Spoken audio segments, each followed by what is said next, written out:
យើងចាំតិចទៀតណាទៅបានជាង10នាក់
ចាំ2នាទីទៀតណាកុំ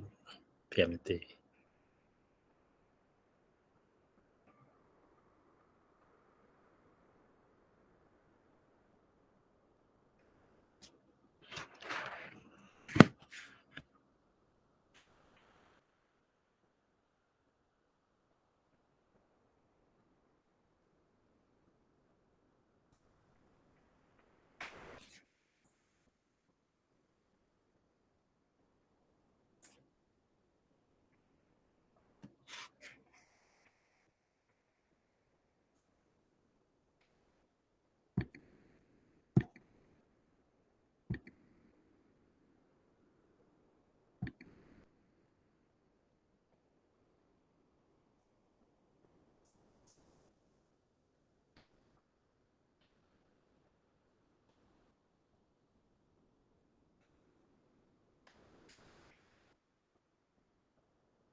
ពួកយើងឃើញ slide លោកគ្រូទាំងអស់គ្នាហ៎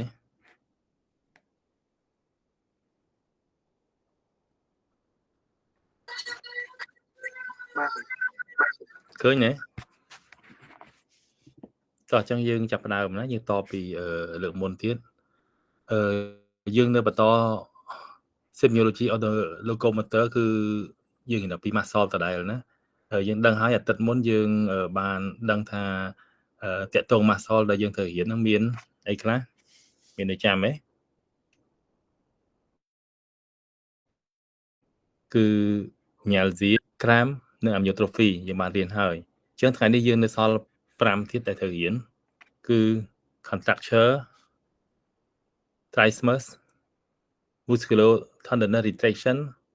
intramuscular reflectivity និង myotonia អញ្ចឹងយើងនឹងរៀនប្រាប់នឹងបន្តទៀតណាប៉ុន្តែ objective ដែលយើងត្រូវដឹងក្នុងអាទិត្យទី2នេះគឺយើងត្រូវដឹងពីអីខ្លះយើងត្រូវដឹងអំពីលក្ខណៈពិសេស characteristic នៃ5ចំណុចដូចគ្រូបានរៀបរាប់មិញអញ្ចឹងណាអំពី contracture តើវាមានលក្ខណៈពិសេសយ៉ាងម៉េចខ្លះ trismus យ៉ាងម៉េចខ្លះ muscular tendon retraction intramuscular reflex និង myotonia អញ្ចឹងយើងត្រូវស្គាល់ពាក្យនឹងមួយហើយវាមានន័យយ៉ាងម៉េចខ្លះហើយជាពិសេសនោះគឺយើងដឹងអំពី causes របស់វាតែ causes របស់ cramp នៅក្នុងណាមាននៅក្នុងជំងឺអីខ្លះណា trismus មាន causes អីខ្លះដែលជួបផ្ទះញឹកញាប់ជាងគេហើយ muscular tendon retraction ហ្នឹងគឺមានមូលហេតុអីខ្លះដែលធ្វើឲ្យមានអញ្ចឹងក៏ដូចគ្នាដែរគឺ myotonia និង intramuscular reflex ហើយក៏ចង់ទាញចំណាប់អារម្មណ៍យើងតាក់ទងជាមួយនឹង Kearney sign និង Brzezinski sign ហ្នឹងវាជាប្រភេទcontracture នៅក្នុងប្រភេទណាពីព្រោះតាមជាក់ស្ដែងក៏យើងអាចជួបនៅករណី symptom ទាំងអស់នេះដែរតោះឥឡូវយើងមើលអំពី contracture ហើយទៅជា contracture ធ្លាប់ឮសូរពាក្យហ្នឹងពួកយើងណា contracture គឺជា permanent tightening or shortening of the muscle បែរថាគឺជាការទាញតឹងរួញខ្លីនៃសាច់ដុំមិនត្រឹមសាច់ដុំទេគឺ tendon ផងនិង ligament ផងក៏ដូចជា skin segment ដែរដែលអាចធ្វើឲ្យអ្នកជំងឺនឹងកាត់បន្ថយនៅ movement normal របស់អ្នកជំងឺជាពិសេស movement នៅកន្លែង joint ឬក៏ផ្នែកណាផ្សេងទៀតនៃខ្លួនប្រាណរបស់គាត់ហ្នឹងអញ្ចឹងសរុបទៅ contracture គឺជាការទាញតឹងរួញខ្លីនៃសាច់ដុំនិង tendon ទាំង ligament ហ្នឹងដែលធ្វើឲ្យផ្នែកខ្លះរបស់រាងកាយក៏ដូចជា joint ហ្នឹងបានកាត់បន្ថយនៅចលនាធម្មតារបស់វាដោយសារតែវាទាញអញ្ចឹងហើយយើងចង់ឲ្យធ្វើ movement ធម្មតាវាអត់បានទេវាត្រូវកាត់បន្ថយអញ្ចឹង contracture ចង់សម្ដៅលើហ្នឹងហើយមូលហេតុរបស់ contracture យើងឃើញមាន2ធំទី1គឺ contracture of central origin និងទី2 contracture of peripheral origin បែរថាជាការកន្តាក់នៃសាច់ដុំដែលមានបណ្ដាលមកពីប៉ះពាល់ទៅលើ central nervous system និង contracture ដែលប៉ះពាល់ទៅលើ peripheral nervous system អញ្ចឹងយើងនឹងមើលមួយតើ contracture នៅក្នុង central origin ហ្នឹងមានទម្រង់អីខ្លះហើយ contracture ដោយសារ peripheral origin ហ្នឹងគឺមានទម្រង់អីខ្លះ contracture បណ្ដាលមកពី central origin ហ្នឹងយើងឃើញមានជារូបភាព4ធំគឺ pyramidal contracture extrapyramidal contracture decerebrate contracture និង contracture ដែលបណ្ដាលមកពី encephalitis ឥឡូវមើល pyramidal contracture គឺជា contracture ដែលវាច្រើនតែកើតមាននៅផ្នែក extremity ណា predominate នៅផ្នែក extremity អញ្ចឹងយើងឃើញថាការកន្ត្រាក់នៃសាច់ដុំទាំង ligament tendon វាច្រើននៅផ្នែក extremity ទេដោយសារតែមានបញ្ហា lesion នៅ protoneuron ហើយយើងសង្កេតឃើញ contracture របៀបនេះច្រើនតែជួបនៅក្នុងករណីដែលអ្នកជំងឺមាន hemiplegia អ្នកជំងឺដែលមាន paraplegia យើងស្គាល់ពាក្យនេះទាំងអស់គ្នាពួកយើងធ្លាប់ឮសូរហ៎ hemiplegia មានពួកយើងណាដឹងប្រាប់គ្រូមើលអីគេ hemiplegia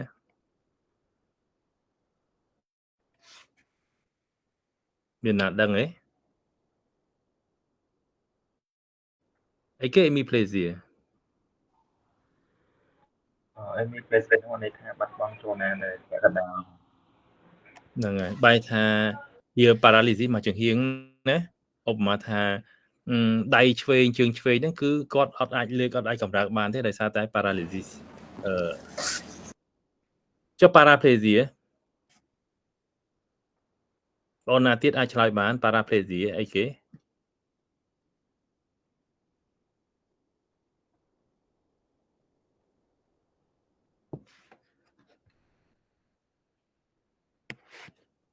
មានណាឆ្លើយបានហ្នឹង paralysis ទៅលើមកក្រោមឬក៏មកដល់លើនៅដល់ខ្លួន ត្រឹមត្រូវហ្នឹងហើយកាលណា paralysis ដៃទាំងពីរណាឬក៏ជើងទាំងពីរអាហ្នឹងគេហៅថា paraplegia ចុះចំណែកឯ monoplegia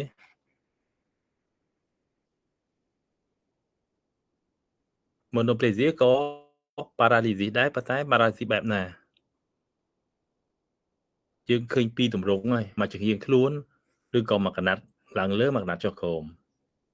ហ្នឹងហើយចា mono នេះយើងមើលពាក្យ mono ដឹងហើយណា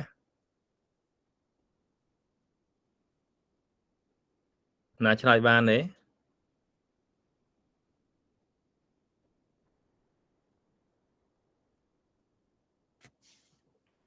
monoplegia បែរថាតែមួយអញ្ចឹងគាត់អាច paralysis តែមួយចង្ហៀងទេដៃណា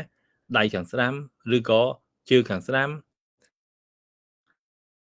ឬក៏ពេលខ្លះតែដៃខាងឆ្វេងមួយឬក៏ពេលខ្លះជើងខាងអញ្ចឹងទៅអញ្ចឹងក្នុងចំណោមអវយវៈទាំង4ហ្នឹងមានមួយណាដែល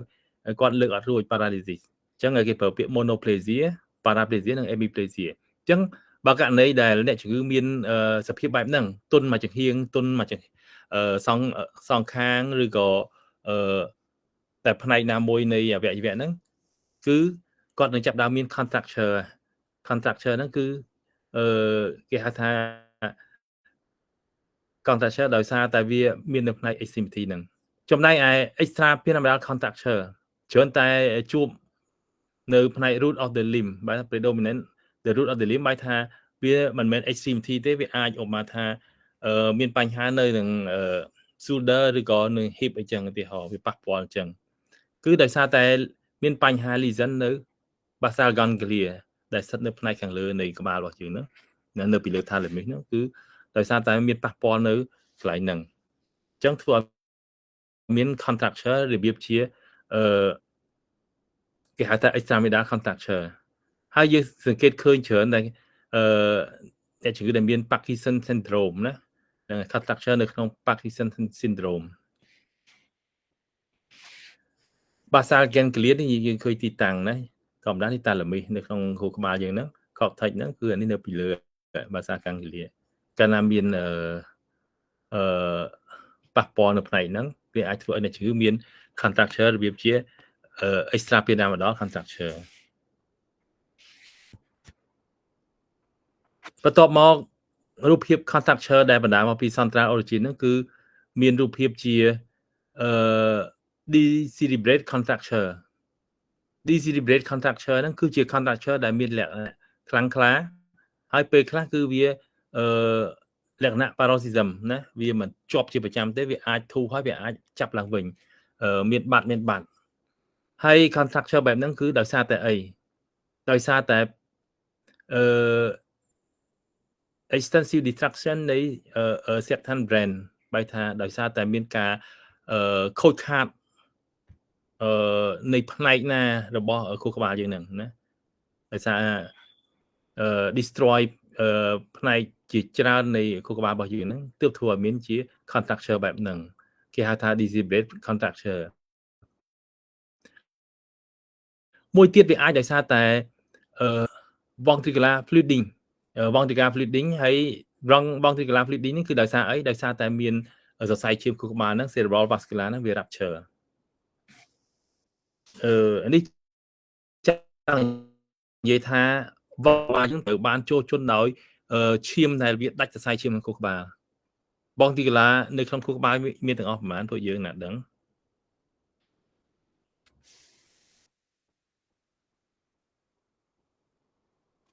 មាន3ធំគ្រូអីខ្លះlateral third ventricle ហើយនឹងត្រូវហើយមួយទៀតគឺស្អាត lateral ventricle third ventricle ជាមួយនឹង fourth ventricle ត្រឹមត្រូវហ្នឹងហើយ lateral ហ្នឹងវាមាន2ណាស្ដាំឆ្វេងអញ្ចឹងទៅវាសឹងតែ4ហើយហ្នឹងហើយ lateral 2ហើយនឹង third និង fourth ចឹងដោយសារតែខួរក្បាលយើងវាទៅចាល់នៅក្នុងហ្នឹងអញ្ចឹងធ្វើឲ្យអ្នកជំងឺមាន contracture ដែលគេហៅថា decerebrate contracture ហើយ contracture មួយទៀតគឺដោយសារតែអ្នកជំងឺមានបញ្ហា encephalitis ហ្នឹងអាចដោយសារតែទី1គឺអ្នកជំងឺអាចខូម៉ាដោយសារតែ carbon monoxide ណា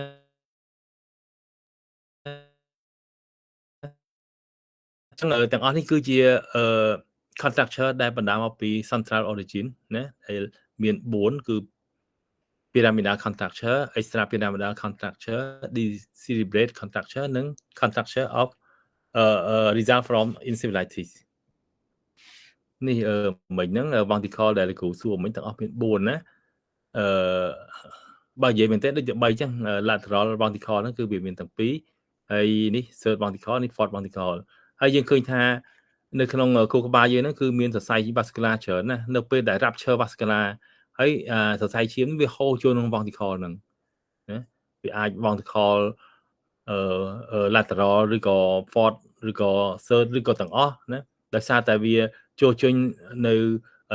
ឈាមពេញហ្នឹងទៅបានវាធ្វើឲ្យមានជា contracture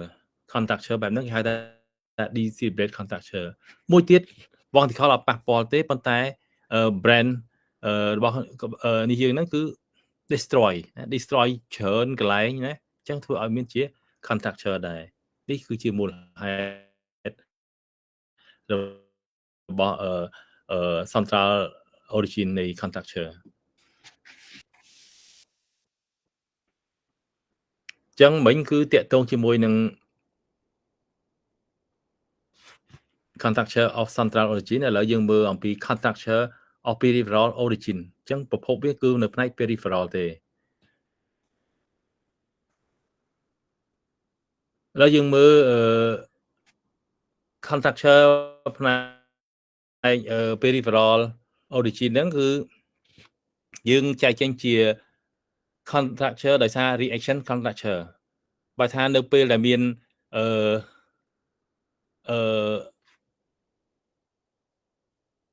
ការឈឺចាប់ណានៅពេលដែលមាន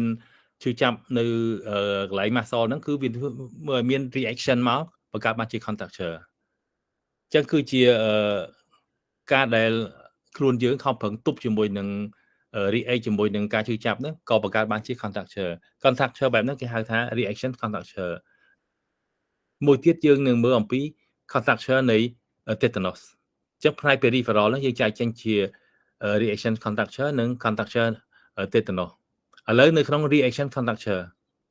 យើងបែងចែកចេញជា meningeal contracture បែរថាcontracture នៅនឹង meningeal ហ្នឹងវាច្រើនតែ dominate នៅ perirachial muscle និង extensor muscle of the lower limb បែរថា muscle ដែលធ្វើឲ្យមាន contracture ហ្នឹងច្រើនតែ muscle នៅជុំវិញចង្កងខ្នងហ្នឹងហើយនឹង muscle នៅផ្នែក lower limb គឺផ្នែកextensor របស់ muscle ហ្នឹងណា extensor muscle របស់ lower limb ហ្នឹងមិនមែន flexor ទេគឺ extensor អញ្ចឹងលទ្ធផលនៃ contracture ហ្នឹងគឺឲ្យស្ដែងចេញជារូបភាព stiffness of the neck ប្រាប់ពួកយើង stiffness of the neck បានន័យថាកហ្នឹងគាត់រៀងខឹងជាងធម្មតាណាយើងមិនអាចទាញបត់អីបានធម្មតាដូច normal ទេគឺគាត់ប៉ះកគាត់អត់បានទេរៀង stiffness នៃកគាត់ហ្នឹងទី2 Kearney sign ធ្លាប់ឮសូរពួកយើង Kearney sign ជា sign មួយដែលគេប្រើវាក្នុងការដែលយើង check ថាអ្នកជំងឺនឹងអាចមានបញ្ហាតាក់ទងជាមួយនឹងម្ចាស់ទីអត់ធ្លាប់ឮសូរហើយពាក្យហ្នឹងឮលោកគ្រូបាទឥឡូវបើឮចង់បញ្យល់ប្រាប់គ្រូមើលថាចង់និយាយពីអីហ្នឹង Kearney sign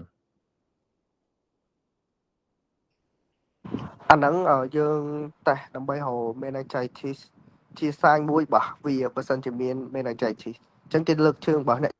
ជំងឺទៅបើសិនជាគាត់ឈឺអាហ្នឹងវាសូថាmeningitis វា positive អាចមានបាទនៃហ្នឹងហើយណាយើង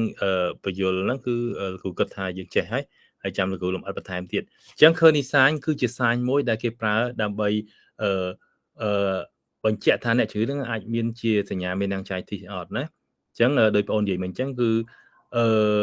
នៅពេលដែលយើងលើកជើងអ្នកជំងឺឲ្យបានមុំ90ដឺក្រេជាមួយ pelvis ហ្នឹងគឺអ្នកជំងឺមិនអាចធ្វើបានទេណា impossibility of the to bring a right ankle to the lower limb on the pelvis ចឹងនៅពេលដែលទាញក្នុង position ហ្នឹងអត់បានទេបានចាក់ថាអ្នកជំងឺហ្នឹងគឺមានcondition positive ហើយទីទៀតយើងនឹងមើលទាំងអស់គ្នាណាចំណែក abrasion sign ហ្នឹងគឺនៅពេលដែលយើង fork flexion of the neck គឺវាបង្កើតឲ្យមានជា flexion of the lower limb ចឹងកាលណាមានទម្រង់បែបហ្នឹងក៏គេហៅថាabrasion sign positive ដែរនេះធម្មតាអ្នកជំងឺមុននឹងយើងធ្វើ condition យើងឲ្យគាត់គេងស្មើធម្មតាសិនណាជើងដាក់នៅក្រោមសិនហើយបានយើងលើកជើងមួយឡើងមកលើមកណាទី1គឺបំណងយើងចង់លើកអា lower limb ហ្នឹងឲ្យបានមុំ90ដឺក្រេត្រង់ភ្លឹងមកដល់ pelvis នេះណាហើយជាទូទៅយើងលើកអត់បានអញ្ចឹងទេយើងលើកបានតែប៉ុណ្្នឹងទេចំណែកឯកពូនជើងដែលយើងចង់លើកហ្នឹងគឺអត់បានទេនៅពេលដែលយើងទាញមកបំរុងមុំ90ហ្នឹងអ្នកជំងឺមាន reflex មួយអង្គុញជើងទៅវិញនេះកន្លែងសញ្ញាព្រួយចង់បញ្ជាក់ថា reflex គាត់ហ្នឹងគឺប្រឆាំងជាមួយដៃយើងចង់ទាញឡើងលើតែគាត់រុញមកក្រោមវិញអញ្ចឹងនៅពេលដែលយើងមិនអាចទាញ lower limb ឲ្យបានមុំ90ដឺក្រេមួយ pelvis បានបញ្ជាក់ថាអ្នកជំងឺមាន reflex មួយរុញជើងយើងហើយរុញដាក់ជើងគាត់រុញដៃយើងហើយអញ្ចឹងបញ្ជាក់ថាគាត់មាន kidney sign positive អញ្ចឹងកាលណាមាន kidney sign positive បញ្ជាក់ថាអ្នកជំងឺអាចមាន meningitis ឬក៏អ្នកជំងឺចូលទៅក្នុង meningeal syndrome តទាំងអស់គ្នាពួកយើងណាអញ្ចឹងរបៀបដែលយើងពិនិត្យអ្នកជំងឺរោគសាញហ្នឹងគឺយើងត្រូវធ្វើបែបហ្នឹងណាទាញគាត់ឲ្យបាន90ដឺក្រេប៉ុន្តែនៅពេលដែលយើងទាញមិនបានគាត់រៀន reflex ធាក់ដៃមកយើងវិញហ្នឹងបញ្ជាក់ថាគាត់មាន kidney sign ទី2 Brzezinski sign Brzezinski sign គឺយើងឲ្យអ្នកជំងឺគេងស្មើអញ្ចឹងហើយយើងយកដៃយើងហ្នឹងគឺបត់កគាត់មកមុខថ្នមមិនមែនមកទំហឹងទេណាថ្នមប៉ុន្តែនៅពេលដែលយើងបត់ទៅគឺអ្នកជំងឺនឹងមាន reflex មួយកញ្ជើងនេះណាគាត់មិនអាចទប់ជើងឲ្យត្រង់ដូចមុនបាននេះគឺគាត់ reflex កញ្ជើងនេះអញ្ចឹងនៅពេលដែលគាត់មានស្ថានភាពបែបហ្នឹងបញ្ជាក់ថាគាត់មាន Brzezinski sign positive ហើយតទាំងអស់គ្នាពួកយើង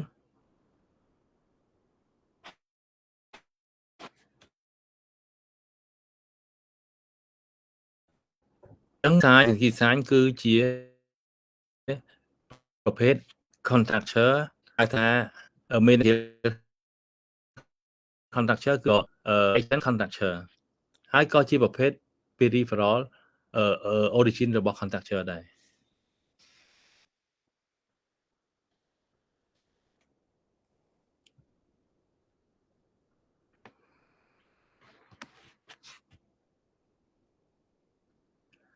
ចឹងmeningeal contracture ដែលយើងឃើញរូបភាពមិញអាចជា stiffness អាចជាkidney sign អាចជា Brzezinski sign ហ្នឹងគឺយើងជួបនៅក្នុង meningeal syndrome ហើយកាលណាមានសញ្ញាបែបហ្នឹងគឺអ្នកជំងឺនឹងអាចមាន children meningitis បែរថាលាកស្រោមខួរក្បាលដោយសារតែពពួកbacteria អញ្ចឹងណា lymphocytis meningitis meningeal hemorrhage ណាដោយសារមានហូរឈាមនៅក្នុងស្រោមខួរក្បាលណាស្រោមខួរហ្នឹងធ្វើឲ្យមានបញ្ហាចេញជា meningeal contracture ឬក៏ meningeal syndrome ចឹងទាំងអស់នេះគឺជា reaction contracture ប៉ុន្តែក៏មាន reaction contracture ផ្សេងៗទៀតដែរដែលយើងសង្កេតឃើញនៅពេលដែលអ្នកជំងឺមាន acute arthritis ណាអ្នកជំងឺមាន fracture ឬក៏មាន peritoneal irritation ឬក៏ irritation of the nerve tract root ហ្នឹងគឺអាចធ្វើឲ្យអ្នកជំងឺមានជា contracture ដែលគេហៅថា reaction contracture ចឹងគឺដោយសារតែនៅពេលដែលមានបញ្ហាអស់ហ្នឹងគឺអ្នកជំងឺនឹងមានការឈឺនៅតាមកន្លែងហ្នឹងហើយអញ្ចឹងនៅពេលដែលឈឺអ្នកជំងឺនឹងមាន reflex មួយទុកឲ្យឈឺអញ្ចឹងធ្វើឲ្យមានជា contracture ដែលគេហៅថា reaction contracture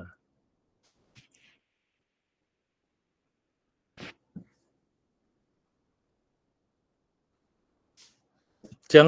នៅក្នុង contracture នៃ peripheral origin ហ្នឹងយើងឃើញមាន reaction contracture ទី1ទី2គឺយើងមើលអំពី contracture នៃ tetanus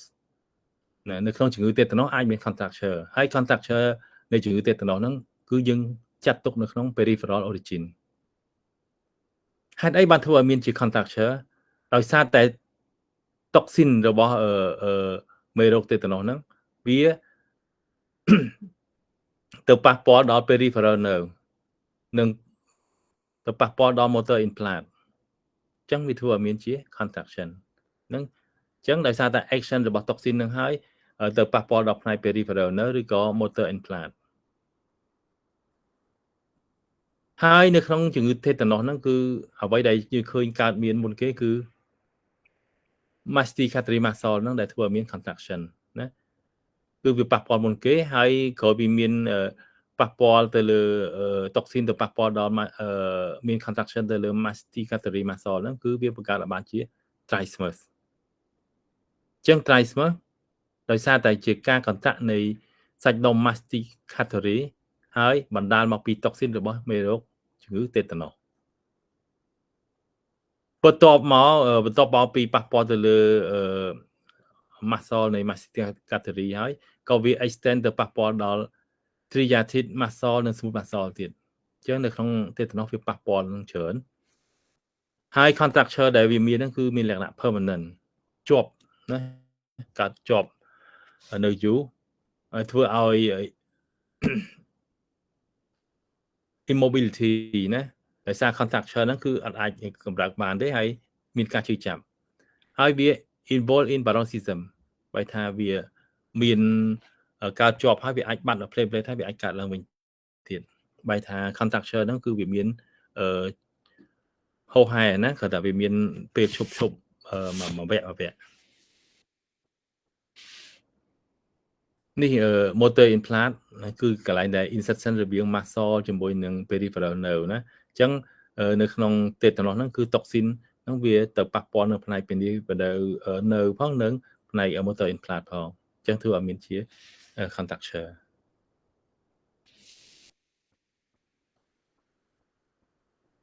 អញ្ចឹងមិញហ្នឹងយើងដឹងទាំងអស់គ្នាអំពី contracture ណាពួកយើងមានកន្លែងណាអត់តន់អីទេតាក់ទង contracture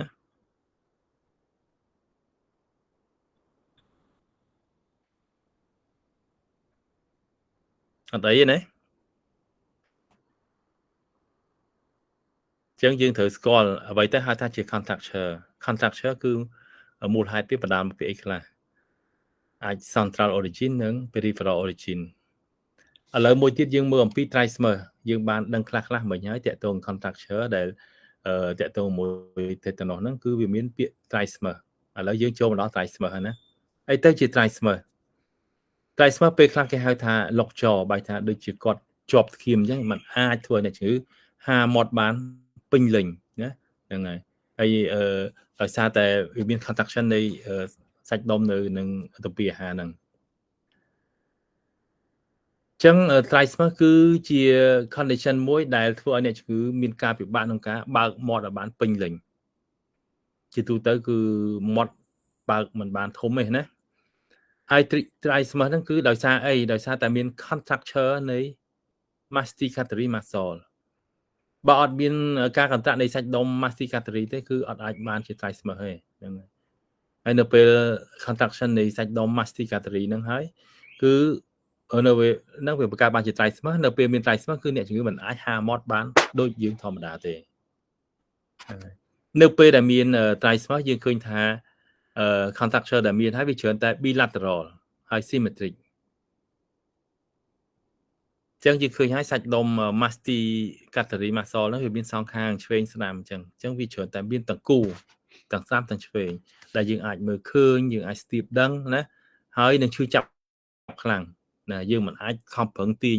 មាត់គាត់ឲ្យបើកធំបានទេបើកាន់តែទាញគឺកាន់តែឈឺខ្លាំងហើយជាប់ណា permanent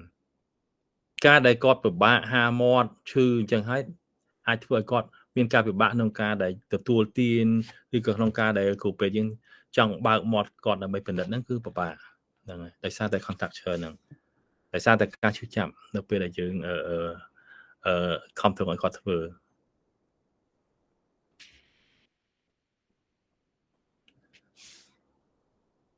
ចឹង trismus ហ្នឹងគឺចង់បញ្ជាក់អំពីការកន្តាក់នៃសាច់ដុំ masticatory ដែលធ្វើឲ្យអ្នកជំងឺ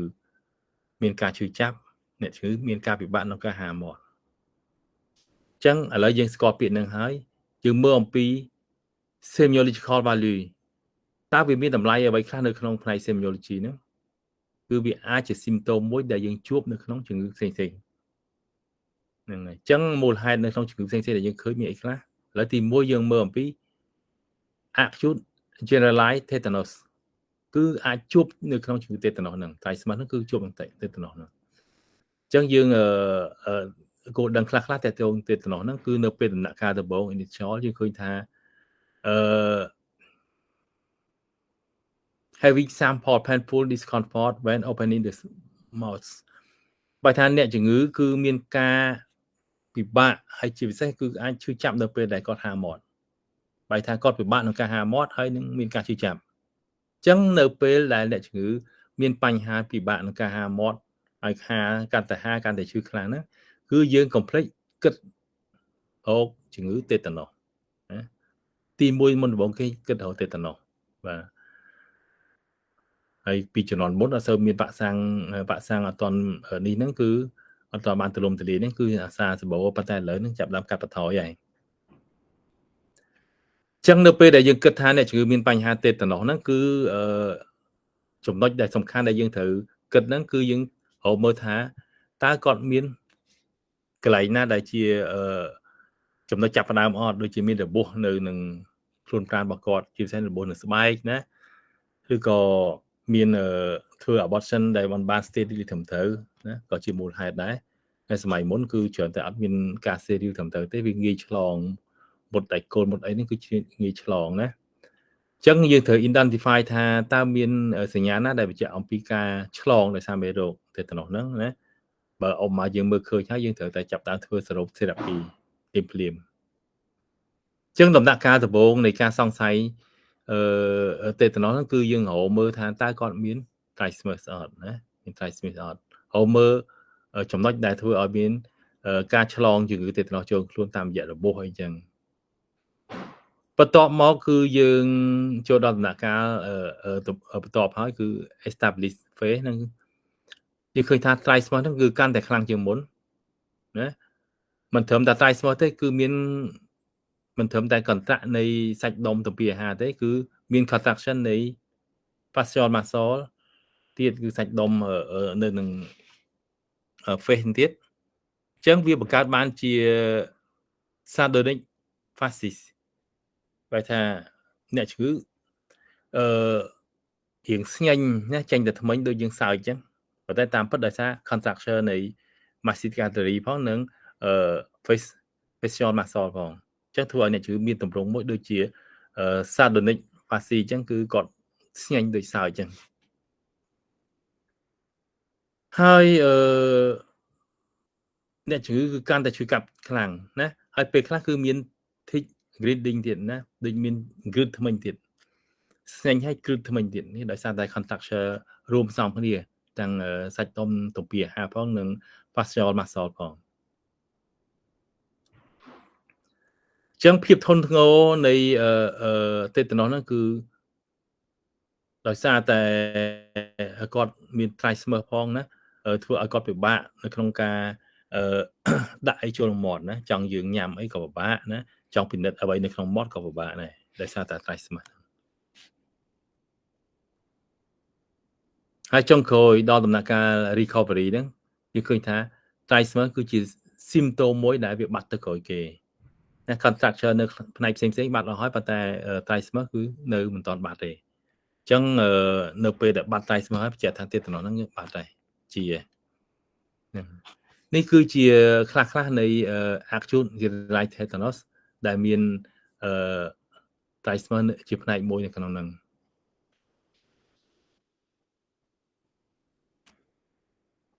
ចឹង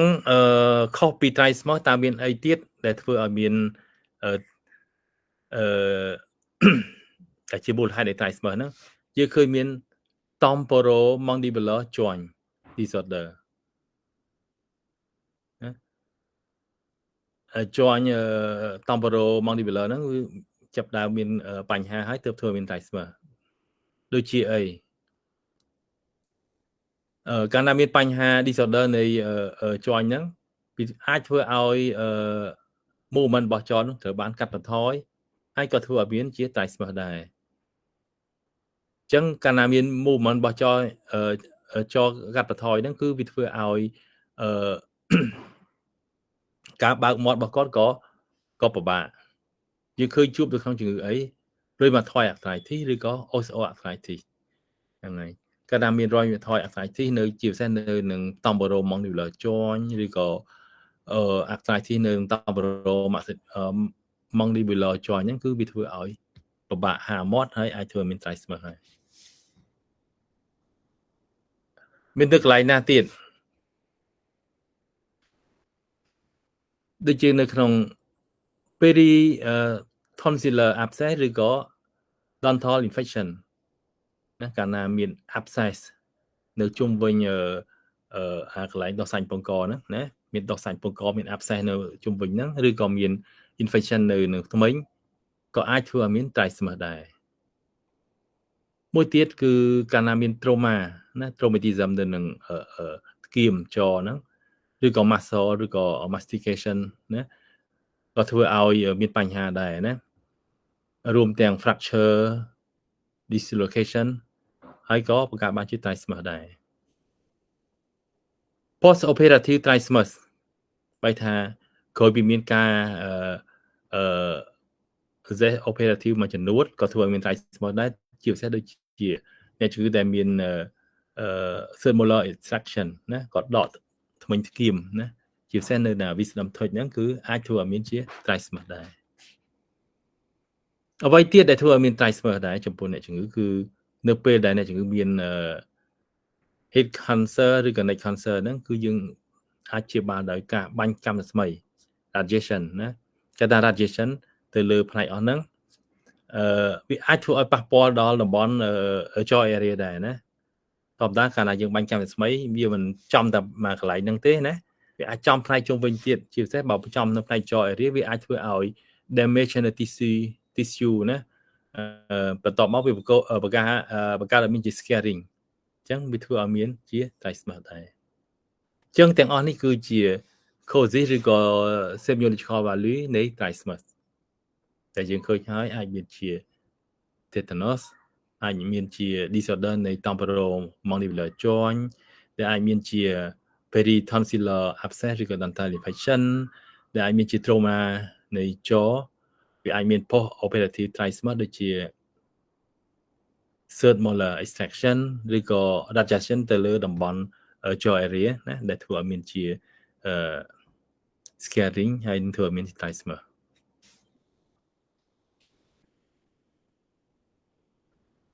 ចឹងយើងបានមួយទៀតដែរ trismus ណាចឹងថ្ងៃនេះយើងបានពីរហើយគឺ contracture និង trismus មានកន្លែងណាមិនទាន់ទេពួកយើង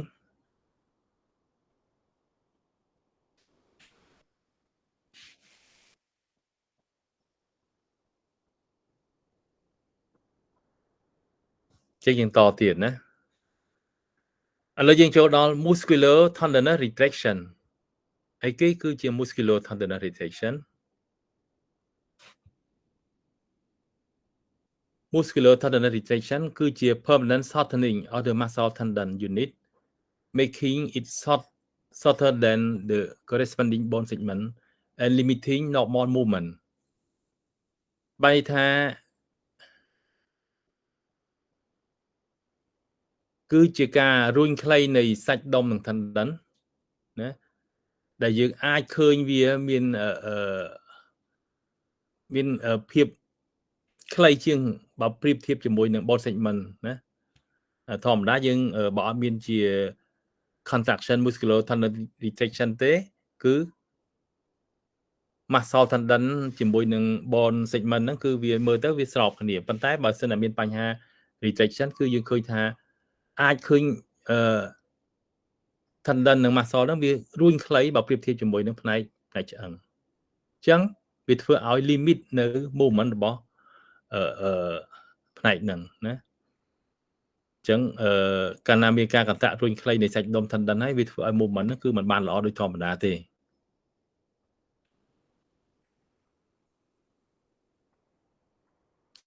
ឡូវយើងមើលថាតើ muscular tendon retraction យើងមើលឃើញអីណាយើងឃើញជា muscle ហ្នឹង atrophy ជាមួយនឹង prominent tendon outline បែរថាបើយើងមើលទៅឃើញសាច់ដុំរួមតូចប៉ុន្តែបើយើងមើលទៅលើ tendon ដូចជាវារៀងលិចណែតច្បាស់ជាងណាអញ្ចឹងដោយសារតែសាច់ដុំរួមតូចវាធ្វើឲ្យយើងមើលឃើញ tendon ហ្នឹងរៀងតដែតច្បាស់ហើយ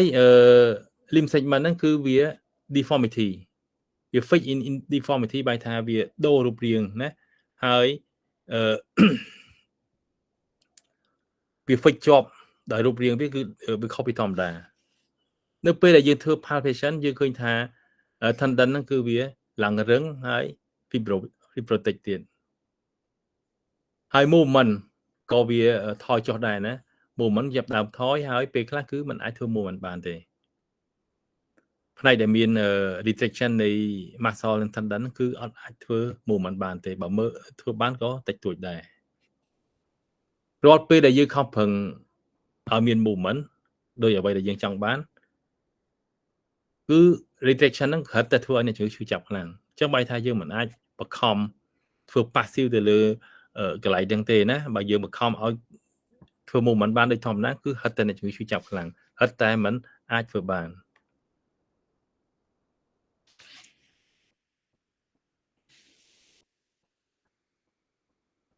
ហើយកាលណាជាន់ហ្នឹងมันអាចធ្វើចលនាបានទេ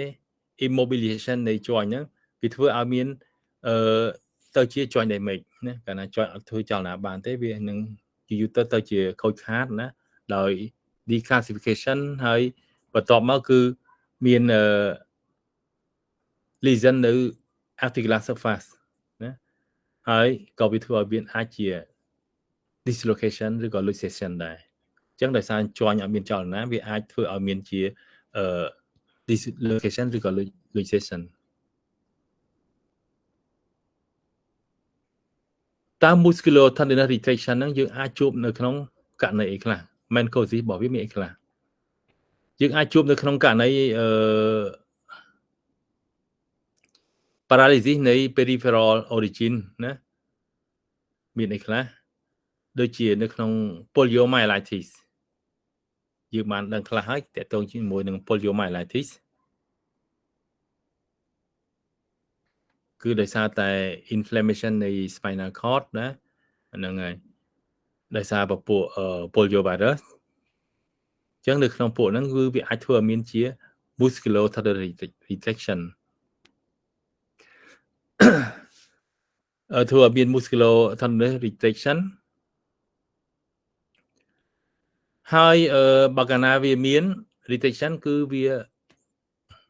ជាសញ្ញាមួយដែលជា prognosis មួយដែលមិនល្អណាជា long term functional prognosis វាច្រើនតែនៅជាប់ជាងយូរជាសញ្ញាមិនល្អទី2នៅក្នុង polyneuritis គឺដោយសារតែរលាកសរសៃនៅច្រើនហ្នឹងវា affect ទៅលើ muscle នៃ posterior compartment នៃ leg បែរថាពួក polyneuritis ហ្នឹងវាច្រើនប៉ះពាល់នៅសាច់ដុំនៅផ្នែកខាងក្រោយនៃជើងហ្នឹងនៅផ្នែកកពូនជើងហ្នឹងណាអញ្ចឹងនៅពេលដែលវាប៉ះពាល់នៅ block ហ្នឹងវាធ្វើឲ្យមានជា retraction នៃពពួកtriceps sera muscle និង Achilles tendon អញ្ចឹងកាលណាវាមាន retraction នៃជាកោមសាច់ដុំ tendon ហ្នឹង triceps sera និង Achilles tendon ហ្នឹងគឺវាធ្វើឲ្យជើងហ្នឹង fix ក្នុង position មួយដែលហៅថា foot in equinus ហ្នឹងហើយហ្នឹងគឺជា deformity មួយដែលដែលមិនល្អសម្រាប់អ្នកជំងឺណាដោយសារតែ retraction contraction នៃ muscle tendon ហ្នឹងគឺវាទាញអវយវៈរបស់អ្នកជំងឺហ្នឹងក្នុងទម្រង់មួយដែលមិនល្អសម្រាប់គាត់ហើយធ្វើឲ្យប៉ះពាល់ដល់ការងាររស់នៅរបស់គាត់ណានេះគឺជាposition equinus របស់អ្នកជំងឺហ្នឹងដោយសារតែមាន contraction រួមផ្សំជាមួយនឹង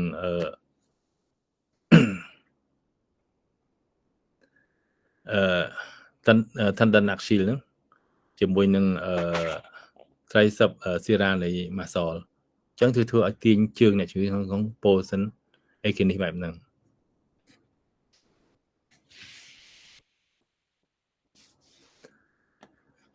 ចឹងមិញហ្នឹងគឺជា paralysis នៃ peripheral origin ចុះប្រសិនបើ paralysis នៃ central origin យ៉ាងម៉េចដែរយើងបែងចែកនៅផ្នែក lower limb និង upper limb នៅផ្នែក lower limb យើងឃើញថាជា pyramidal contracture យើងឃើញខាងដើមមិញហើយនៅក្នុង contracture យើងមានពាក្យ pyramidal contracture ហ្នឹងច្រើនតែ predominate ទៅលើ extensor muscle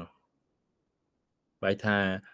នៅ lower limb ហ្នឹងវាមាន extensor muscle និង flexor muscle ប៉ុន្តែcontracture ហ្នឹងគឺវា contracture នៅលើ extensor muscle ប៉ុន្តែ paralysis ហ្នឹងគឺ paralysis ច្រើននៅតែ flexor muscle ទេអញ្ចឹងបើសិនជា paralysis នៅ flexor muscle បែរថាអ្នកជំងឺមិនអាចទាញ lower limb ឬក៏ទាញជើងហ្នឹងឲ្យមាន flexion បានទេដោយសារតែវាមាន paralysis នៅផ្នែកហ្នឹងហើយនៅផ្នែក flexor muscle ហើយអញ្ចឹងការកន្ត្រាក់នៃ extensor muscle ហ្នឹងវាធ្វើឲ្យ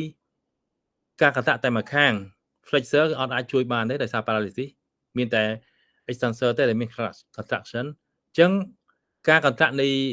extensor តែមួយជំហានហ្នឹងវាធ្វើឲ្យទាញជើងទៅជា extension ណា the limb ហ្នឹង in extension มันអាចត្រឡប់មក flexor បានទេដោយសារតែ paralysis នៅនឹងផ្នែក flexor muscle ហើយចំណែកឯនៅ upper limb វិញ upper limb វិញ contracture គឺ predominate ទៅលើ flexor muscle ប៉ុន្តែ paralysis នៅនឹង extensor muscle អញ្ចឹងដៃហ្នឹង upper limb ហ្នឹងដែលមាន extensor muscle និង flexor muscle ប៉ុន្តែបើសិនជា extensor muscle ហ្នឹងវា paralysis ហើយអញ្ចឹងបើវា contraction នៅកន្លែង flexion វាទាញឲ្យ flexion តែឯងអញ្ចឹងហើយបាន upper limb ហ្នឹងគឺ fix នៅក្នុង fork flexion ហ្នឹងហើយកាលណា fix នៅក្នុង fork flexion ទៅអ្នកជំងឺមិនអាចធ្វើបានទេបាត់ដៃជាប់ចឹងរហូតដែរតោះនេះពួកយើងតោះនេះដល់កន្លែងហ្នឹង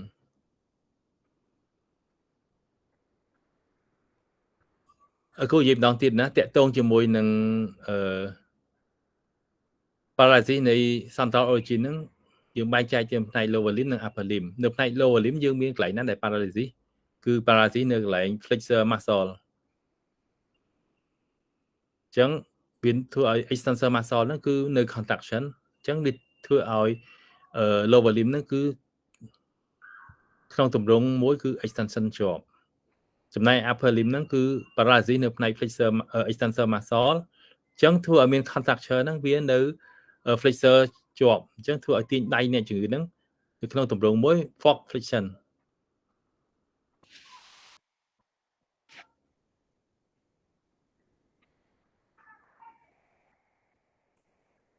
យើងឃើញថាmusculotendinous retraction ហ្នឹងគឺវាអាចមាន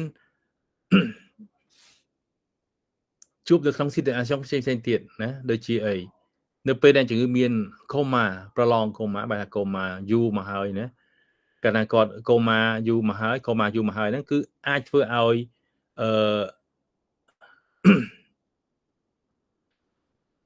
limb segment ហ្នឹង fix នៅក្នុង position ណាមួយណាដោយសារតែ muscle ហ្នឹងឬក៏ tendon ហ្នឹងវា retraction during immobilization follow fracture នៅពេលដែលជំងឺដែលមាន fracture ណាមានការបាក់ដៃបាក់ជើងអញ្ចឹងតម្រូវឲ្យអ្នកជំងឺហ្នឹងអត់មានចលនាទេ immobilization ឬក៏យើងដាក់ផ្លាតរុំជើងហ្នឹងដើម្បីកុំឲ្យគាត់កម្រើអញ្ចឹងការដែលគាត់អត់មាន mobilization យូរហ្នឹងទៅវាអាចធ្វើឲ្យមានជាការកន្ត្រាក់ទាំងសាច់ដុំទាំង tendon ហ្នឹងគឺទាញរួញខ្លីណាហ្នឹងហើយក្នុងករណីដែលមាន arthritis ករណីដែលមាន arthritis periarthritis ឬក៏ arthrosis ក៏ចឹងដែរប្រសិនបើអ្នកជំងឺមានរលាកនៅតាមសន្លាក់រលាកជុំវិញសន្លាក់ណាអញ្ចឹង ធ្វើឲ្យគាត់មានការឈឺចាប់កាលណាគាត់ថាឈឺចាប់ក៏អត់សូវមាន movement ទេ immobilization ទេអញ្ចឹងយូរទៅធ្វើឲ្យសាច់ដុំហ្នឹងក៏វាអាចនឹង tendon ក៏មាន retraction ដែរ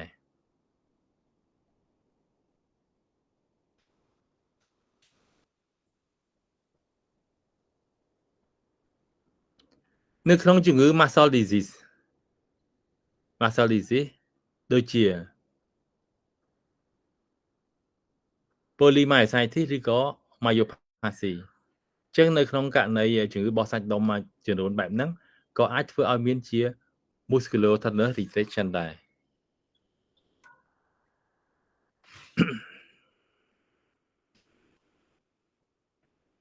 មួយទៀតអាចមាន ischemic retraction in Volkmann syndrome may occur secondary to certain elbow injury នៅក្នុង Volkmann syndrome នេះគឺគេចង់និយាយថាបើកាលណាយើងមាន traumatism នៅនឹងកែងដៃណានៅពេលដែលមាន traumatism នៅកែងដៃវាអាចប៉ះពាល់ទៅជាមួយនឹងនៅនឹងកែងដៃដែរណាឬក៏អាចមាន compression ដោយសារមាន fracture ទៅយើងដាក់ផ្លាតទៅ compression ទៅលើនៅនឹងកែងដៃហ្នឹងណាវាអាចឲ្យមាន ischemic នៅកន្លែងហ្នឹងកាលណាមាន ischemic នៅនឹងកពួនដៃវាធ្វើឲ្យមាន retraction នៃ flexor muscle របស់ finger ហ្នឹងហើយអញ្ចឹងគេហៅថា ischemic retraction in Volkmann syndrome ណាដោយសារតែ ischemic នៅនឹងកពួនដៃហ្នឹងវាធ្វើឲ្យមាន retraction នៃ flexor muscle របស់ finger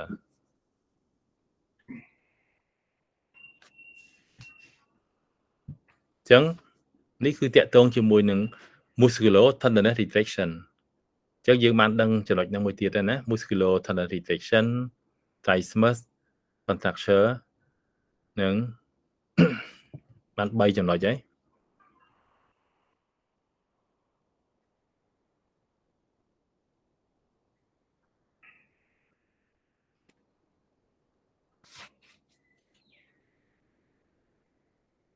ចឹងមានកន្លែងណាអត់តន់ទេពួកយើង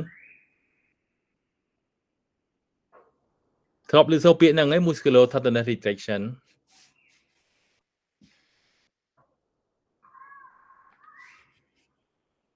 មកនិយាយស្ងាត់ឈឹងពួកយើង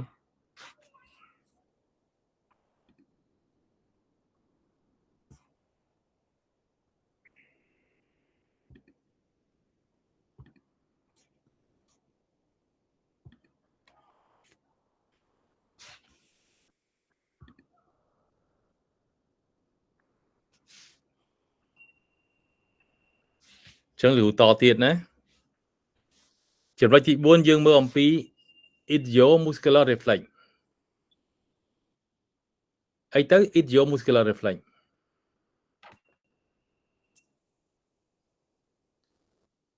idiomuscular reflex គឺជា contraction local contraction នៃ muscle ដែលវាបណ្ដាលមកដែល respond ជាមួយនឹង direct percussion នៃ muscle mass ដែលយើងប្រើ reflex hammer ហ្នឹងប៉ុន្តែវាអត់ it is not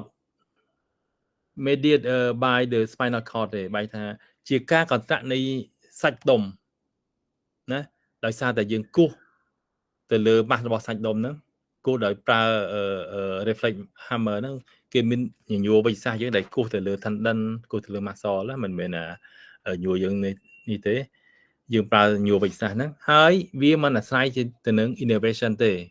វាមិនចាំបាច់ innervation ឲ្យមាន contraction ទេគឺយើងប្រើតែការគោះទៅអាចធ្វើឲ្យ muscle ហ្នឹង contract បានអញ្ចឹងពាក្យថា idiomuscular reflex ហ្នឹងគឺជាការ contract នៃសាច់ដុំដោយខ្លួនឯងតាមរយៈការគោះទៅលើសាច់ដុំហ្នឹង muscle fiber process intrinsic contractility បែរថា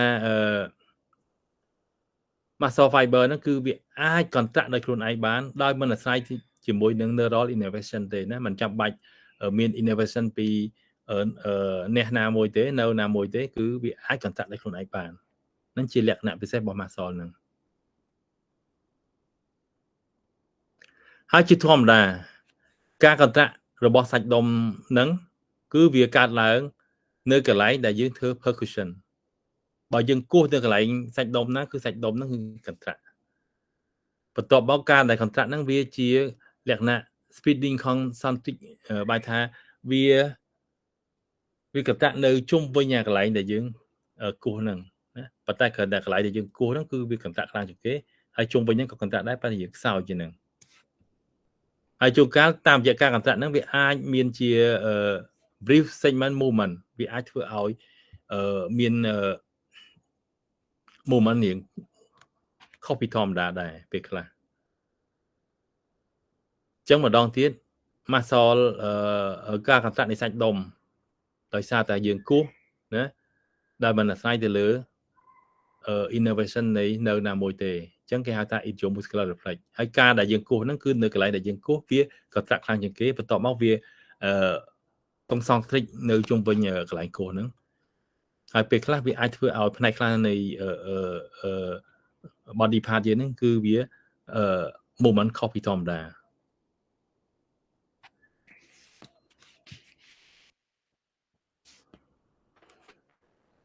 តើ idiomuscular reflex ហ្នឹងយើង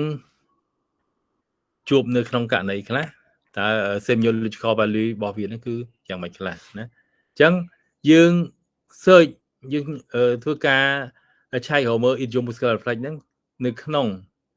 ករណី amyotrophy អញ្ចឹងនៅក្នុង amyotrophy យើងត្រូវឆែករកមើលថាតើមាន idiomuscular reflex អត់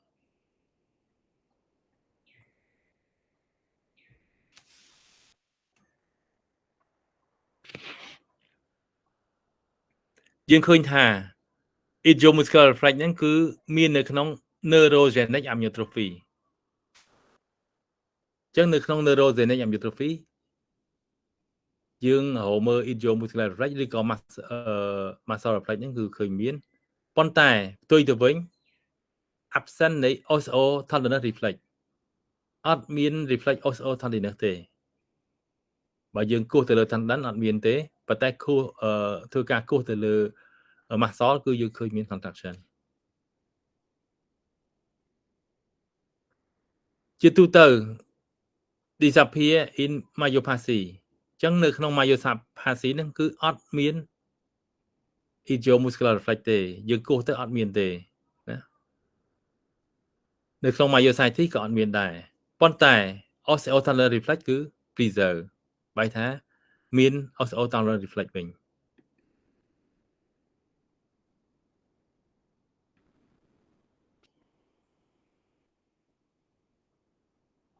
ហើយក៏វា absent នៅក្នុង hypokalemic paralysis នៅជំងឺដែលមានខ្វះនៅជាតិ potassium ច្រើនរហូតដល់ paralysis ហ្នឹងក៏យើងគោះ reflex ហ្នឹងអត់ឃើញមាន muscle reflex ដែរតោះនេះពួកយើងឡើយហ្នឹងពួកយើងយល់ពី idiomuscular reflex ទេetiology វាអាចមាននៅណាខ្លះយើងអាចដឹងទេមិនចឹងឯងអត់ឆ្លើយទាំងអស់គ្នាលោកគ្រូបាទគ្រូអាចយកពីភាពខុសគ្នារវាង idiomuscular reflex ជាមួយនឹង osteotendinous idiomuscular reflex ហ្នឹងគឺយើងគោះទៅលើសាច់ដុំនៅពេលដែលយើងយកreflex hammer reflex ហ្នឹងយើងទៅគោះនៅសាច់ដុំទៅយើងឃើញសាច់ដុំកន្ត្រាក់យល់ទេចាប់ដល់ contraction អាហ្នឹងបែរថាវា present នៃ idiomuscular reflex ហើយប៉ុន្តែបើយើងគោះទៅសាច់ដុំអត់កន្ត្រាក់ទេបែរថាវាអត់មានទេហើយចំណែកឯ osteotendinous reflex ហ្នឹងគឺយើងយកអា reflex hammer ទៅគោះនៅកន្លែង tendon យល់ទេ tendon នៅនឹងកែងជើងនេះក៏យើងគោះទៅគឺ tendon នៅនឹងកន្លែងជង្គង់ក៏យើងគោះដែរបើកាលណាគោះទៅគឺអ្នកជំងឺមានការកន្ត្រាក់ movement ណាគោះទៅគឺជើងគាត់ដូចយើងភ្ញាក់កន្លោះទៅមុខអញ្ចឹងអាហ្នឹងបែរថាគាត់មាន reflex osteotendinous ហ្នឹងហើយតែបើគោះទៅគឺអត់មានចលនាសោះគោះទៅនៅថ្មឹងបែរថា absent នៃ osteotendinous reflex តោះនេះច្បាស់គ្រូច្បាស់បាទហ្នឹងហើយអញ្ចឹងអាមួយគោះទៅលើ tendon osteotendinous reflex អាមួយគោះទៅលើ muscle គេហៅថា idiomuscular reflex អញ្ ចឹងយើងមើលភាពខុសគ្នាគេថាphysiological value ហ្នឹងគឺយើង search រកមើលអាហ្នឹងក្នុងករណីអ្នកជំងឺមាន amyotrophy អញ្ចឹងប្រហែលជាគេចង់ដឹងថា amyotrophy ប្រភេទអីហើយឥឡូវដល់កន្លែងហ្នឹងគ្រូចង់សួរពួកយើងវិញ amyotrophy យើងចែកចេញជាប្រមាណ cause មានណានៅចាំទេ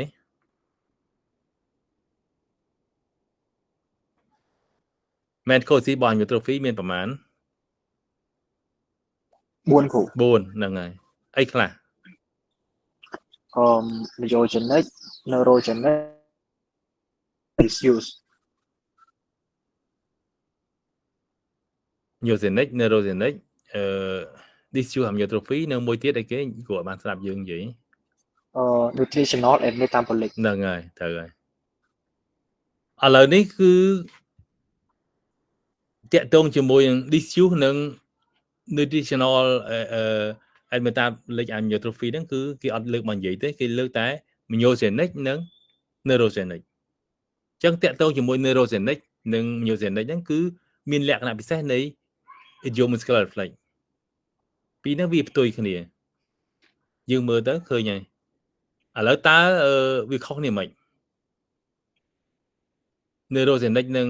myogenic amyotrophy ហ្នឹងបើនិយាយពី reflex idiomuscular reflex ឬនិង osteotontinous reflex ហ្នឹងតើវាខុសគ្នាមិនយើងឃើញទេនេះយើងមើលណែ neurogenic amyotrophy គឺមាន present នេះចង់និយាយថា present នៃ idiomuscular reflex ប៉ុន្តែ osteotontinous reflex គឺ absent ចឹង neurogenic amyotrophy គឺអត់មានidiomuscular reflex ទេហើយនៅក្នុង myopathy ឬ myositis ជាប្រភេទរបស់អីគេ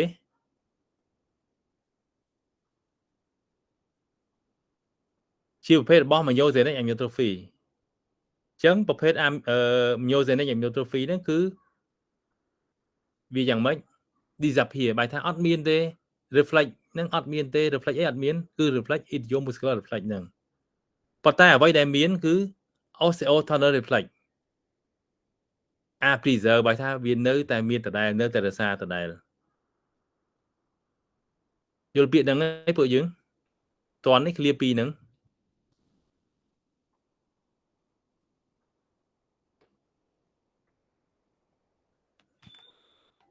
ស្ងាត់ចឹងអត់តន់យល់ទេតែមើល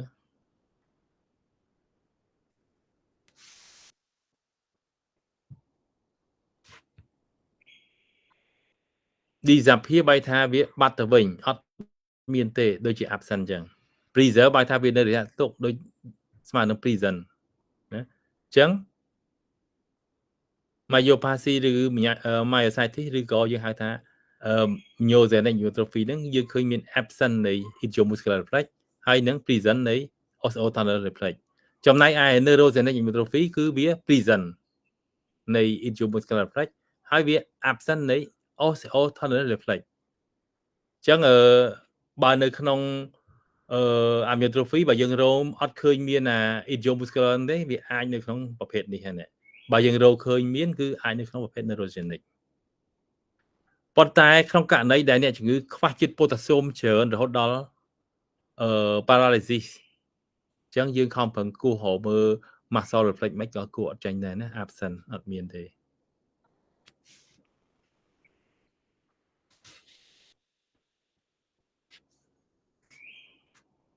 ចឹងយើងដឹងមួយទៀតណាតាក់ទងជាមួយនឹងidiomuscular reflex ចុងក្រោយគឺ myotonia អីទៅហៅថា myotonia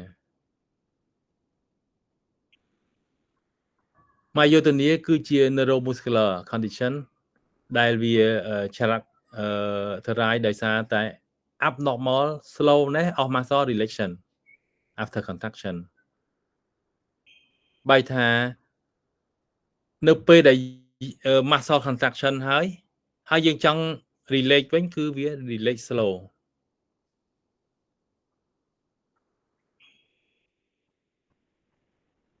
អ យើងដឹងហើយតាំងកាលណាមាន contraction ទៅមាន relate វិញសំនេះវិញប៉ុន្តែបើ contraction បានប៉ុន្តែ relate វារឿងយឺតគេហៅថា myotonia ឧទាហរណ៍ដូចយើងក្តាប់ដៃអញ្ចឹងណាយើងខំប្រើក្តាប់ដៃក្តាប់ហើយយើងលាប៉ុន្តែនៅពេលយើងក្តាប់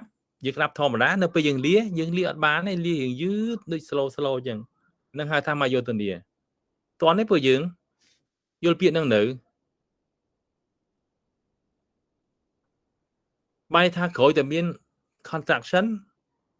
វាត្រូវមាន relaxation ហើយ relaxation ហើយប៉ុន្តែអា relax ហ្នឹងគឺវាធម្មតាដែរកុំឲ្យវាយឺតកាលណាវាយឺតគេហៅថា myotonia ហើយឥឡូវយើងមើលបន្តទៀតណានៅពេលដែលយើងធ្វើឲ្យ muscle ហ្នឹងវា voluntary contraction ធ្វើឲ្យមានការ contract ដោយចេតនាណាមួយណាឧទាហរណ៍ដូចជាយើងធ្វើឲ្យcontraction នៃ flexor muscle of the hand អញ្ចឹងនៅពេលដែលយើងឲ្យដៃក្តាប់នៅពេលដែលយើងប្រឡែងវិញប្រឡែងយឺតឧទាហរណ៍ដូចជាយើងយកដៃកាន់បិចណាបែរថាយើងធ្វើ contraction នៃ flexor muscle ហើយយើងចាប់ក្តាប់បិចហើយយើងចង់យកបិចនេះដាក់លើតុ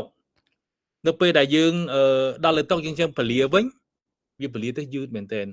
សឹងតែអត់តន់ឈូពីដៃទេវានៅយូរមែនទែនតដល់ដៃតិចលាបានគ្រប់ហើយបានវាធ្លាក់ទៅវិញអាហ្នឹងគឺបញ្ជាក់ថា myotonia តោះនេះពួកយើងស្ងាត់ចឹងតន់លោកគ្រូ ហ្នឹងអត់មានអីពិបាកទេកាលណាយើងក្តាប់ហើយយើងពលាវិញប៉ុន្តែពលាអត់បានធម្មតាគេហៅថា myotonia ហើយកាន់របស់អីមួយណាកាន់កែវទឹកយកកែវទឹកដាក់លើតុប៉ុន្តែដល់លើតុហើយដៃយើងនៅជាប់កែវដដែលពលាទៅវាអត់ដូចចិត្តវាយឺតមែនទេ slow មែនទេណាដូចគេអញ្ចឹង slow motion អញ្ចឹងអាហ្នឹងគេហៅថា myotonia ឧទាហរណ៍មួយទៀតដូចជាយើងធ្វើការ percussion នៃ muscle ជាពិសេសគឺ muscle នៃ turna eminence បែរថាយើងគោះនៅអាកន្លែងសាច់ដុំនៅក្រោមមេដៃផ្នែកខាងក្នុងណានៅពេលយើងធ្វើ contraction នៅកន្លែងហ្នឹងទៅយើងឃើញថា reflex អាមេដៃនេះបត់ចូលក្នុង addition ណាទៅពេលបត់ហើយយើងចង់យើងពលាវិញយើងឃើញថាកាលណាបត់គឺរៀងពោកតិចវាលាមកយឺតមែនតើហ្នឹងគឺហៅថា myotonia ចឹង myotonia គឺជាក្រោយពីការកត់សាច់ដុំហើយវា relate យឺត slow អាហ្នឹងគេហៅថា myotonia ហើយឬហៅថា abnormal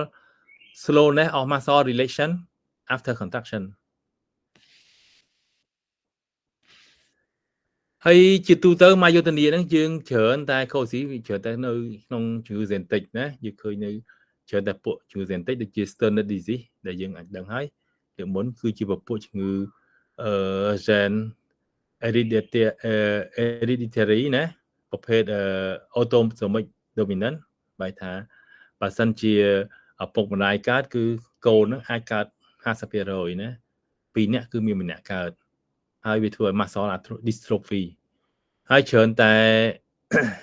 កើតនៅក្នុងវ័យចន្លោះពី14ទៅ40ឆ្នាំច្រើនតែពួកវ័យប្រុសណាហើយវាអាចដំបូងវាចាប់ដើមនៅនឹងដៃបន្ទាប់មកគឺយើងឃើញថាវាមានជា amyotrophy លក្ខណៈ symmetric ណាសងខាងហើយក៏មាន myotonic response ដែរហើយmuscle atrophy ហ្នឹងគឺវា slow ណាប៉ុន្តែវា progressive វាចាប់ដើមសាច់ដុំវារួមតូចមែនតើតិចប៉ុន្តែយូរទី2ជំងឺ Thomson disease ក៏ប្រភេទជំងឺ genetic ដែរដែលមានលក្ខណៈ dominant ណាដូចគ្នាមិញអញ្ចឹងហើយវាច្រើនតែ affect ទៅលើមនុស្សប្រុសណាវាអាចមានរូបភាពជា diffuse muscle hypertrophy ណាហើយក៏មាន myotonic reaction ដែរហ្នឹងគឺវាតកតងជាមួយនឹង genetic ចឹងថ្ងៃហ្នឹងតកតងជាមួយនឹង muscle គ្រូបានលើកមកតាំង5ចំណុចហ្នឹងហើយគឺ contracture trismus musculoskeletal retraction etiomuscular reflectivity reflex និង myotonia ហ្នឹងហើយចឹងតកតង muscle យើងមានទាំងអស់5ចំណុចហ្នឹងបូកនឹងថ្ងៃមុន3ចំណុចទៀតគឺទាំងអស់8ចំណុចចឹងពួកយើងមានកន្លែងណា ឆ្ងល់ណាអត់តន់អត់ច្បាស់ឡើយណាឲ្យសួរគ្រូបានណាពិបាកយល់ទេពួកយើងមេរៀនហ្នឹង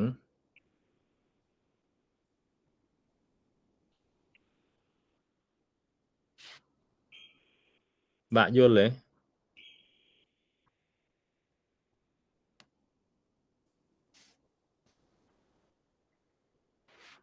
អរិលគ្រូ ចឹងហ៎ឡងយើងអាចឆ្លើយបានចឹងណាពីព្រោះតាម objective យើងដូចអត់ពិបាកឯណាពួកយើងគឺគ្រូចង់ឲ្យយើងដឹងថាពាក្យមួយហ្នឹងគេចង់និយាយពីអីពីស្កាប់មួយពាក្យមួយហ្នឹងណាញ៉ាល់ស៊ីចង់និយាយពីអីក្រែមចង់និយាយពីអី amyotrophy ចង់និយាយពីអីហ្នឹងហើយ myotonia អីឬក៏ idiomuscular reflex ចង់និយាយពីអីហើយបើកាលណាយើងដឹងពាក្យហ្នឹងយើងស្គាល់ពាក្យហ្នឹងតើយើងអាចរកវាឃើញនៅក្នុងជំងឺអីអានេះវាប្រយោជន៍សម្រាប់យើងនៅពេលដែលយើងទៅពិនិត្យជំងឺយើងចែកដល់នេះយើងទៅជួបអ្នកជំងឺអញ្ចឹងmyotonia ទៅឧទាហរណ៍គាត់កាន់អីរបស់ឲ្យបានប៉ុន្តែគាត់ប្រឡែងវិញយឺតពេលខ្លះយើងអត់ដឹងយើងគិតថាគាត់កំ pl ែងលេងតាមពិតគឺជាជំងឺមួយហើយណាដល់ពេលយើងដឹងទៅដឹងអូអ្នកហ្នឹងតេតងជំងឺ genetic ហ្នឹងហើយ contracture ក៏ចឹងដែរហ្នឹងជួនកាលយើងឃើញអ្នកជំងឺមាន Meningocele syndrome ណាមាន Kearney sign មាន Brzezinski sign អញ្ចឹងទៅតែតាមពិតអាហ្នឹងគឺជា contracture ទេហ្នឹងហើយធាតុពិតជា contracture បើយើងអត់បានស្គាល់ពី contracture យើងអត់ដឹងទេយើងគិតមិនដឹងគិតថាដឹងតែវាជាផ្នែកមួយនៃ Meningocele syndrome ណាជាផ្នែកមួយនៃជំងឺ meningitis ប៉ុន្តែយើងអត់ដឹងថាវាជាអីទេតាមពិតជា contracture នៅក្នុងប្រភេទ reaction contracture Meningocele contracture ហើយប្រភេទ peripheral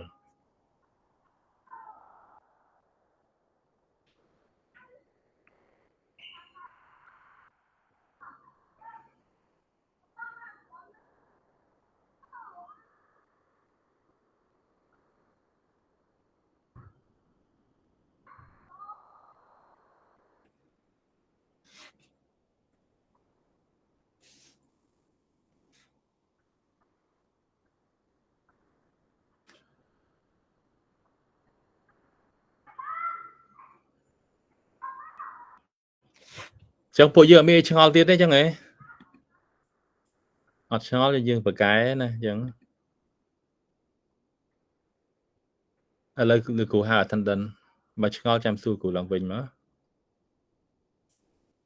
attendant verb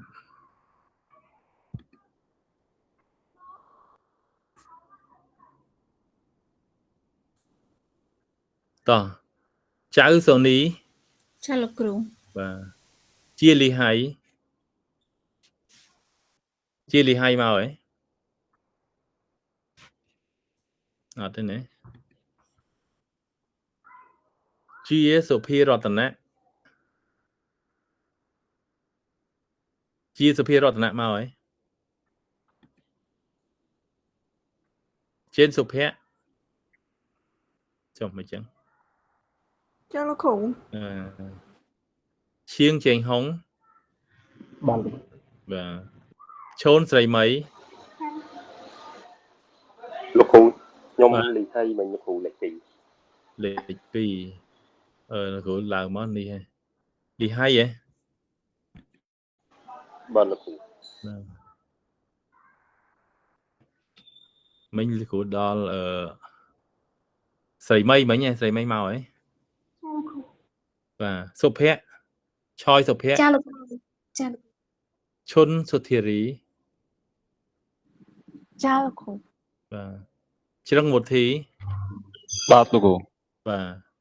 ជុនជីសុនីតាជុនជីសុនីតា ចាលោកគ្រូចា សេពេចអត់មកទេណាអាប់សងហើយដែនមេងលៀង បាទលោកគ្រូ បាទឌឿនវ៉ាន់ធី ចាលោកគ្រូ ជុំជីវ៉ា បាទលោកគ្រូ អ៊ីវប៊ុនលេង ចាលោកគ្រូ អឹមអារិនយ៉ា ចាលោកគ្រូ ហេងមីហៀង ចាលោកគ្រូ Hên Sọc Đà Lín cha là khổ John Rosa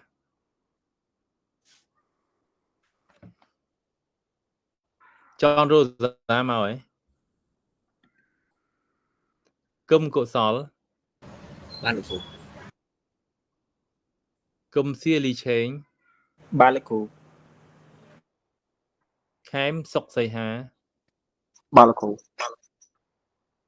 Không Sọc Kim បាទលោកគ្រូ Uốn Sọc Phèn Niết cha là khổ Cõi Sầy Sáng cha là khổ Cư Tăng Ếnh cha là khổ Cõi Mênh Sria Ba là khổ. Cru Rẹ Sâm Ấy Cru Rẹ Sâm Ấy Rẹ Sâm Ấy màu ấy Cru Rẹ Sâm Ấy cha là khổ mau ta là khổ Bà Mau Rọ Tần Á Bà Mau Rọ Tần Á Mấy còn lon chắc nè Tại sao ấy bộ dân lon tầm lệ nha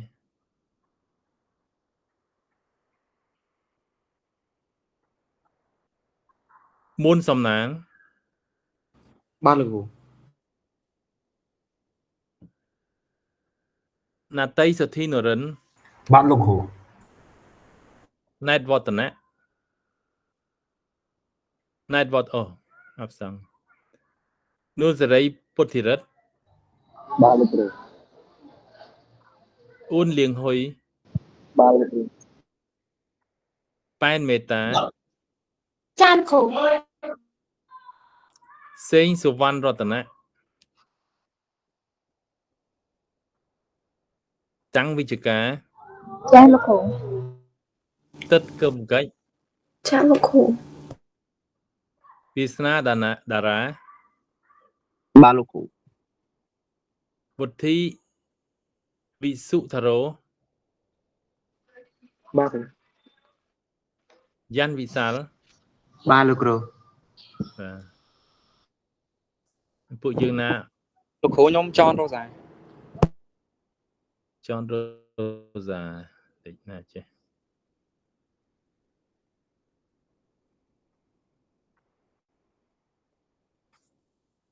Nà Tiết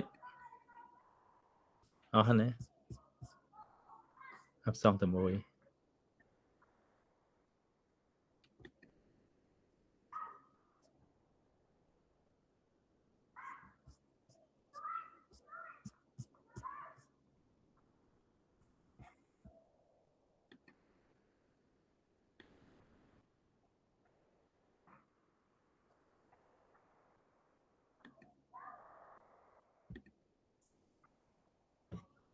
Tỏ nghĩa màu mê riêng dương với miền bộ dương nà ở toàn cho bà lại nà thế Tệ tông chỉ môi tăng tầm 7 chấm nói này mà so là dương tiền nữa Xùa hơi nó còn ở bề bà lon của xùa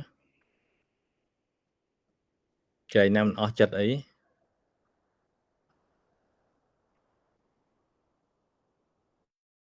Hồi bà lon là của ai chênh nó không chầm nọng nắng ấy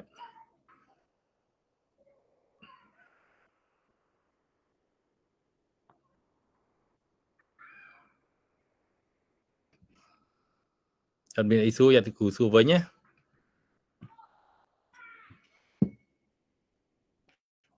Ở lớn bộ dương chăm trai mười củ nè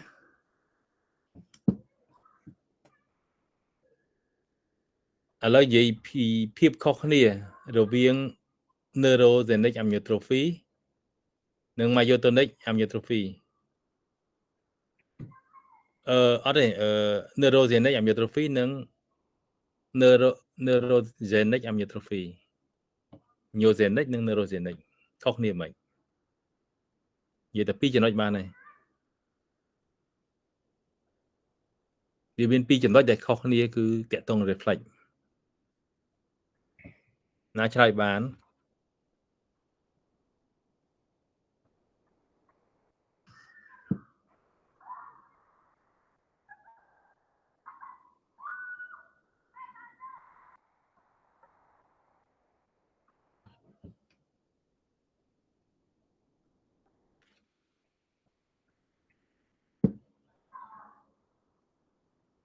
ពួកយើងទាំងអស់គ្នា30នាក់ជាងមានណាអាច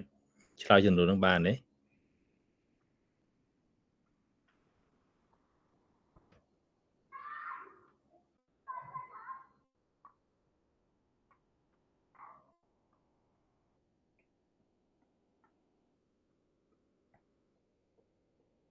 ពួកនិយាយគ្នាខុសគ្នាត្រង់ដល់ reflect មួយដែរ reflect 2ប៉ុន្តែ reflect មួយដែលយើងរៀនដែរគឺឥឡូវនិយាយ reflect ដែលយើងរៀនណា reflect មួយនៅក្នុងហ្នឹងអីគេ អញ្ចឹងតើតជាមួយនឹង neurogenetic នៃ amyotrophy ហ្នឹងគឺវាមានវត្តមានតើតជាមួយនឹង reflex មួយគឺ IDO muscular reflection ប៉ុន្តែវា absent ទៅនឹង osteo tendinous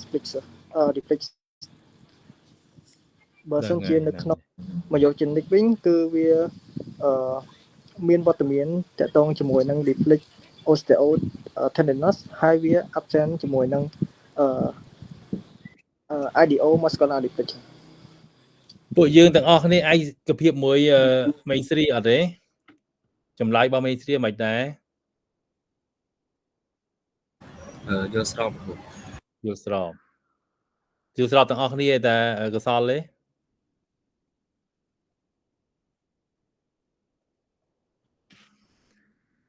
គឺចម្លើយរបស់ mainstream ត្រឹមត្រូវណាហ្នឹងហើយតាក់ទងជាមួយនឹង amyotrophy គឺយើងពឹងផ្អែកទៅលើ reflex 2ហ្នឹងគ្រប់គ្រាន់ហើយគឺ idiomuscular reflex ជាមួយនឹង osteotendinous reflex ហ្នឹងហើយ idiomuscular reflex គឺយើងឃើញមាននៅក្នុង neurogenic amyotrophy ប៉ុន្តែនៅក្នុង myogenic amyotrophy គឺអត់ឃើញមានទេហើយ osteotendinous reflex គឺផ្ទុយគ្នាណាបាទមួយមានមួយអត់ហ្នឹងហើយអញ្ចឹងជាក់ស្ដែងគឺយើងឃើញមានចំណុចហ្នឹងដែលឃើញខុសគ្នាឥឡូវមួយទៀត contracture ប្រភពដើមនៃ contracture វាអាចមានប្រមាណ main causes របស់ contracture ចែកចេញជាប្រមាណ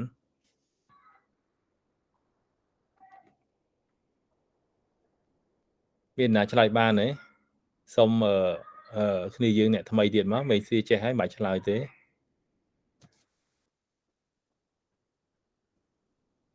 មាន2លោកគ្រូ ហ្នឹងហើយគំកាច់អីខ្លះ contractor នៃ central origin ហើយនិង contractor នៃ peripheral origin ត្រឹមត្រូវអញ្ចឹងលោកគ្រូសួរមួយម៉ាត់ទៀតណាKearney sign ចាត់ទុកជាប្រភេទ contracture អី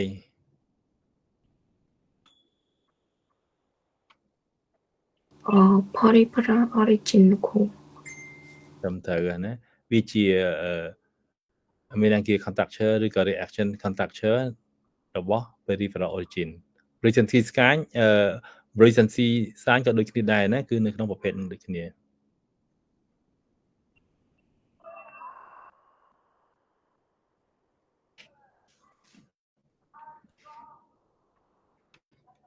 តោះពួកយើងវិញមានអីចង់សួរលោកគ្រូទៀតអត់ទេ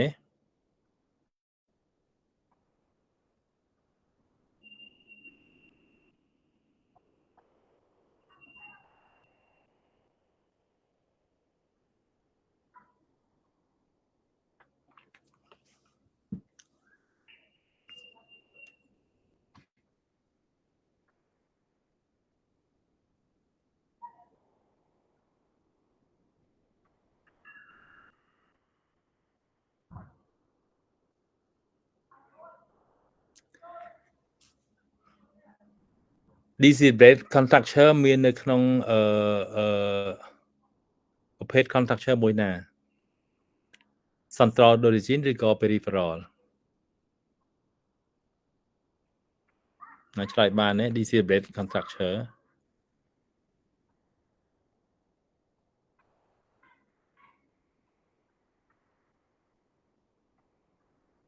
central origin មានទាំងអស់4ណា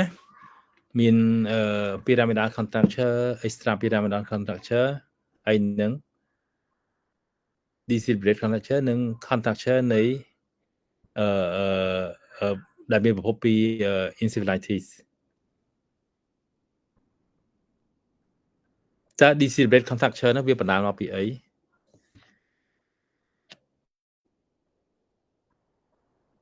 ដោយសារមូលហេតុអីបានធ្វើឲ្យមានជា deliberate conductor អាចឆ្លើយបានទេពួកយើង នៅមានការខូចខាតនៅខួរក្បាលមកគាត់គ្រូកន្លែងventricle ហ្នឹងហើយអញ្ចឹងដោយសារតែវាមាន destruction នៅនឹង brain របស់ផ្នែកខួរក្បាលយើងហ្នឹងណាមួយផ្នែកធំវាអាចមានការខូចខាត destroy brain ហ្នឹងតែក៏វាអាចដោយសារតែជន់ចូលនៃពពួកឈាមណា blood ដែលវា rupture vascular rupture ទៅវាធ្វើឲ្យហូរចូលក្នុង ventricle ដែរហ្នឹងគឺជាមូលហេតុធ្វើឲ្យមានជា conductor ដែលហៅថា deliberate conductor ហ្នឹងហើយអត់អីទេចឹងយ៉ាងណាក៏ពួកយើងយល់ឆ្លើយបានដែរណាហើយមើលទៅมันជាពិបាកអីមេរៀនហ្នឹងมันពិបាកណាស់ណាទេណា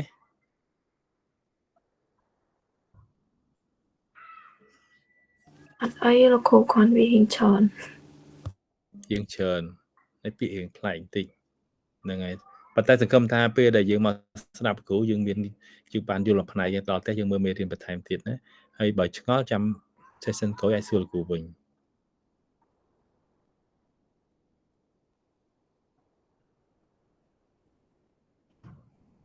តើពួកយើងអត់មានសំណួរអីទៀតទេណាបើអត់មានអីទៀតយើងប៉ុណ្ណឹងណាចាំតទៅ session អាទិត្យក្រោយទៀតជំរាបលាលោកគ្រូបាទ